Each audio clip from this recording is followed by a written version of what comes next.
గవర్నమెంట్లు ఒక్క పారి ఫిక్స్ అయితే ఎవ్వరు మాటిని అబ్బా.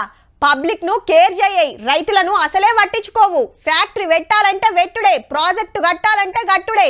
ఊర్లను ముంచుతారు, జనాలను గెదుముతారు. కాదు కక్కసం అంటే లాఠీలలేస్తాయి. మళ్ళా ఎంత కొట్లాడినా కోర్టులకు పోయినా ఏలేటోళ్ళు ఏదనుకుంటే గదే ఏసి తీరుతారు ఏదేమైనా. కానీ ఇదంతా అప్పుడు, ఇప్పుడు తరిక మారింది. మళ్ళా లగచెల్ర రైతుల పోరాటానికి సర్కార్ దిగొచ్చింది. భూములు తీసుకోవడానికి ఇచ్చిన నోటిఫికేషన్ వాపస్ తీసుకున్నది. ఇవాళ వికారాబాద్ జిల్లా దుద్యాల మండలం లగచెల్రల 580 మంది కాంచెల్లి 632 ఎకరాలు కావాలని 3 నెలల కిందట నోటిఫికేషన్ వచ్చింది. జాగలకు మంచి రేటు కట్టిస్తాము, ఫార్మా కంపెనీలు పెడతాము, జాబులు వస్తాయని ఎంత చెప్పినా పంటలు వండే భూములు ఇస్తానికి ఒప్పుకోలే పబ్లిక్.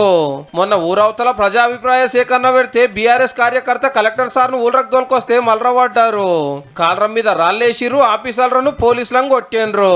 అటాక్ చేసిన వాళ్ళని రాత్రి అరెస్ట్ చేస్తే ఇంకా కూడా జైల్లోనే ఉన్నారు.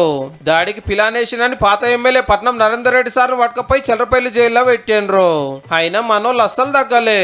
గల్లీకెళ్లి ఢిల్లీ దాకా ఎస్సీ ఎస్టీ కమిషన్ ను, మానవ హక్కుల కమిషన్ ను కలుసుతోటి ముచ్చట పెద్దగా అయ్యింది.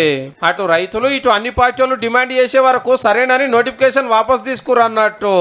అయితే మందుల కంపెనీలు వద్దు, ఏరే కంపెనీలు పెడతానికి అక్కడ వాళ్ళు ఓకే అంటున్నారని ప్రచారం అవుతుంది. ఇప్పటికైతే గింతే. నిర్మల్ జిల్లా దిలావర్ రా ఇథనాల్ ఫ్యాక్టరీ వద్దని 5 పబ్లిక్ 2 రోజులు రోడ్ల మీదకి వస్తే ఎమ్మటే పనులు ఆపేసిర్రు. మొత్తం రద్దు చేసి ఆలోచన చేస్తున్నారు. కానీ అప్పట్లో పలానా ప్రాజెక్ట్ కడుతున్నాము, పలానా కంపెనీ పెడుతున్నాం అంటే వద్దని ఎవరు ఎంత ఓట్లన్నా జిజ్జు మీద భూములు తీసుకున్నారు. ఈ సర్కార్ ఏమో లగచెల్రైనా దిలావర్ రైనా పబ్లిక్ ఏది చెప్తే గదే ఫైనల్ అంటుంది.